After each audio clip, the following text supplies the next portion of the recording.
Yeah, what you said about they're your authority but not your identity. Yeah, they were putting that like in a quote somewhere, so. Hey guys, welcome back to the Unbound channel. I'm here with Rebekah.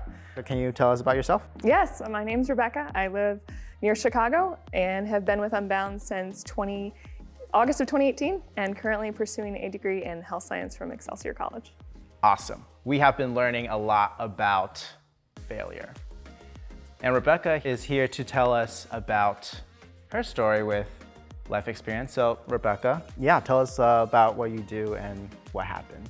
What happened? Yes, it's quite the story, to be honest. So a couple years ago, I was working in a position that required a ton of PR work. I had just started the job and was thinking, oh, this is gonna be great. I'm gonna be helping this person. This is gonna work out great. And in very short order, unfortunately, something happened where I actually was let go from the position. And so, big failure, right? I was very apologetic, but I had, reached kind of my wit's end.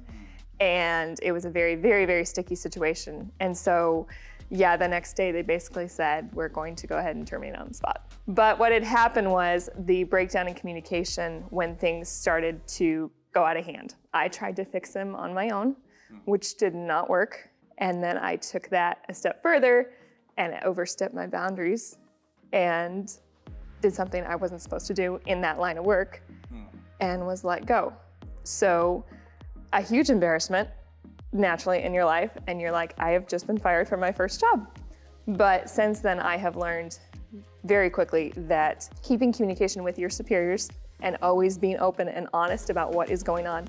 Because with this position in particular, I didn't keep them up to date about when things started to get on hand. It was like, this is not matching the job posting, this is not matching what you said I was going to be doing, and I did not let them know that soon enough before things basically went downhill very, very quickly. So that has been a very big, unfortunate life lesson, but a huge failure, but I have learned from it. I have never made the mistake again. Gotcha, and so tell me about after though, let's just be honest, that's rough. What was it like kind of just moving on from that? It was not easy. It stopped me in my tracks for several weeks, and just a couple weeks after that, I had a very interesting experience where I realized that up until that point in my life that my lack of communication with superiors and my just kind of going with the flow without questioning had caused a lot of areas in my life to fall apart. And I was like, I can't have that happen again. So it was kind of a reset. It was definitely something I turned to the Lord, and by His grace, I was able to get through it. Is it still very painful? Yes. Do you still have nightmares sometimes? Yes. It will continue. It will continue. Interestingly enough, when I was leaving, literally leaving that job, the song by Danny Goki came over. It's like, you're shattered like you've never been before. The life you knew, 1,000 pieces on the floor. And that kind of became a theme. And I'm like, I can move on from this. This is not my identity and I will survive. That is awesome.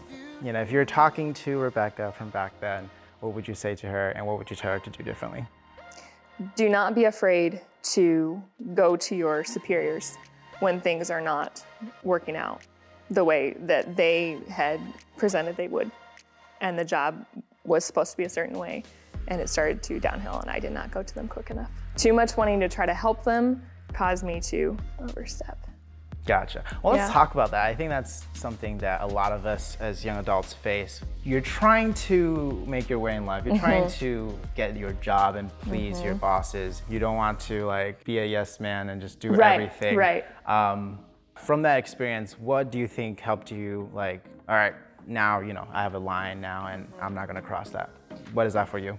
That has definitely been securing my identity in the Lord. Because at that point, I know exactly where I was at. It was about 3 years ago, and I was very, very insecure.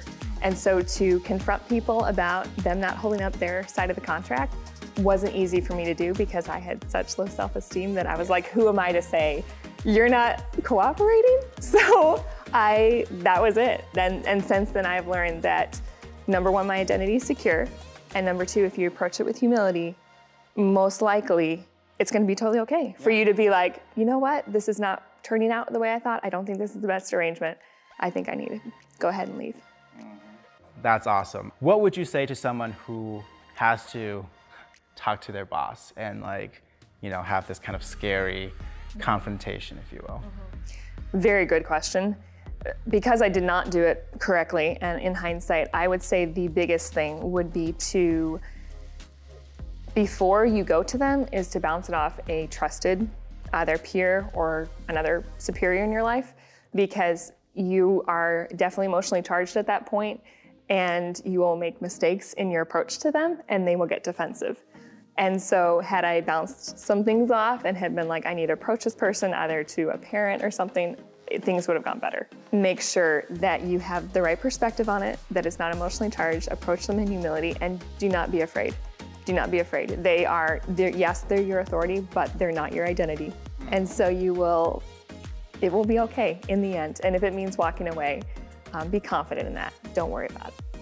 Yeah, what you said about they're your authority, but not your identity. Yeah, we're putting that like in a quote somewhere, so. Can you tell us a little bit about just, you know, if you don't mind, again, where you are right now in life and what's next, you know, how you hope to apply all these things that we talked about?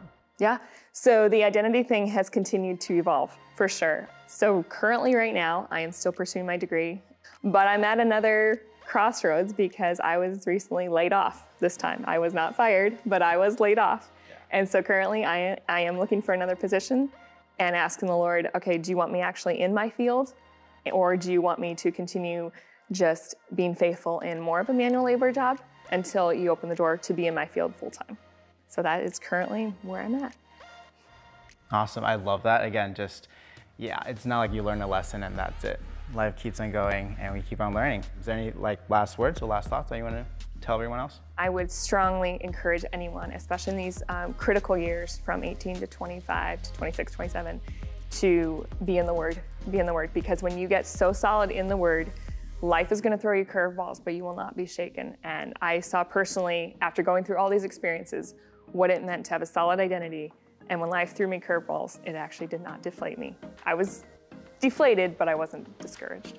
Rebekah, thank you so much for sharing all this. A lot of us are young professionals, so we are all looking for work and figuring things out. So guys, leave in the comments below, subscribe. If you felt this story, share it with someone else, and let's share the experience. Let's share this adventure that's life. All right, again, thank you for watching. Take care, be unbound. I'll see you guys around.